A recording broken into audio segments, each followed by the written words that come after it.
Hi, it's Darren. Welcome back to another edition of Quarantine Chronicles.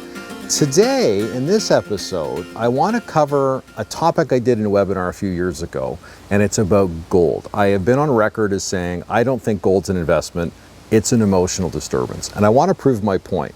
And it's very important, I think, I talk about it today. And frankly, the only time I ever talk about this is after gold has had a big surge, and we have some clients say, how come we're not in gold? I'm hearing about gold all the time. The only time you hear about gold is when it finally moves. And it only really moves when people are scared, right? That's really the only value of gold. Now, you will hear people say you need to own a certain amount of gold in your portfolio as insurance. It's a hedge against inflation, all this other stuff. I want to take today and just show you why that might be a belief system, but it's wrong. And because it's wrong, we don't really allocate to gold. Now, it doesn't mean I won't trade it from time to time, but as an investment, it's not an investment, it's an emotional disturbance. And it's probably one of the biggest pieces of damage you can create in your portfolio if you believe some of these gurus. Indeed, it's either Saturday or Sunday morning on one of the radio stations in Toronto, there's a block of time that's paid for by these guys that sell gold and fancy colored diamonds and things. And honest to goodness, unless you're a pirate, the logic it totally escapes me because it's not logical. It's just magic beans, and frankly, it's piracy. You just want to be finding this fancy diamond, really? Anyway, okay, the reason why gold comes around as a theme is only usually after it's had a big move, and it only moves when people are scared. And it would make sense that this year people are scared because we've had this pandemic, we've had this economic disruption, we've had all this stimulus, so gold should move under those circumstances. The challenge is you didn't know that was going to happen, really, earlier in the year. So I'm going to show you a chart of just how much gold has moved just from January 1st till today, which is August 25th. So it's moved from having been at one point to a very high point today. So you can see the graph, right? You can see the picture. Now, that's just this year. So this gets lots of attention. People are saying, holy cow, I think I should buy it. Well, you can also see what happens if people jump in right at the end. It's actually been moving back down pretty crisply. Now, remember, gold pays no income. It has no interest. It pays no dividends. Indeed, gold has a very unique requirement in that it actually costs you money to keep it, right? You've got to hold it in a vault. You've got to keep it for safekeeping, make sure no one steals it. You know, it's got to be smelted to make sure you know the quality. So it's actually got a cost associated with it as opposed to any income. So if you own gold, you really are hoping that from time to time the price goes up and goes up dramatically. The challenge, though, is for a lot of the time it doesn't do anything. So if I show you a longer term chart of gold. So this one goes back to 2005. So I've got a 15-year chart here for you. You can see how we had this big surge from 2005 up until 2011. So gold, hey, that's the last time gold was a really popular thing. That's probably the last time I really had to talk about it.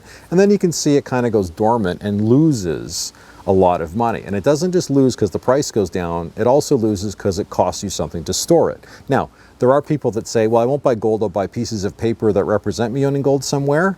There's actually more pieces of paper about gold than there is about gold. So that leads to some really interesting things about if everybody wanted to collect today, there's not enough gold. So really, what's your paper worth? So whenever we've bought gold, traditionally we bought the actual commodity. We actually want to have titled ownership to the gold, not just a piece of paper, because that's a whole other conversation about the pyramid of that.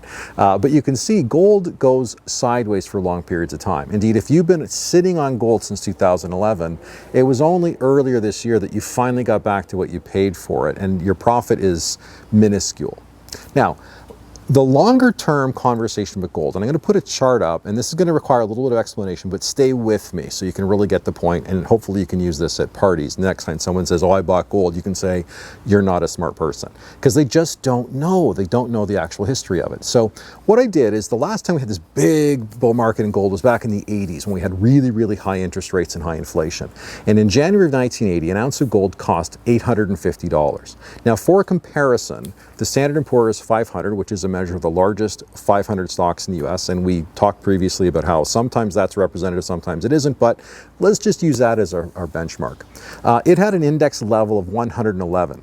So if the value of that grew at about 3% inflation, gold would be $2,300 to $2,500 depending on the days you use, but let's just call it $2,300. So the price of gold, if it tracked inflation at 3%, should be worth about $2,300 today. It's not, actually. Gold today, since 1980, is not up 3% annually, which would be inflation. Because everybody says it's an inflation hedge. Well, if it was, it should be worth $2,300 to $2,500, but it's not. It's worth $1,925 an ounce. So it has failed completely at keeping up with inflation. So that's really not a good example. Now, by comparison, the S&P 500, if it had an index level of 300, well, of 111, it should be worth 300 now, but it's not actually. It also failed to produce a rate of return of 3% a year. It's actually at 3,432, so 100 times higher than it would have been if I used the same inflation factor.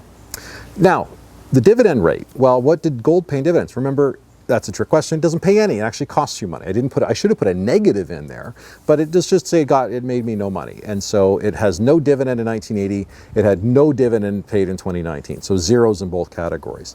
The dividend I received from the 500 largest companies back in 1980 was $5.70. The dividend I got paid at the end of December, if I took the full 2019 number, was $57.32. So if I summarize this up, and I'll show you in a graph for a second because pictures are worth 1,000 words, right? The average annual rate of return on gold over 40 years is 1%. That's it. Not even, it's a third of inflation. So it has absolutely failed completely as a hedge against inflation.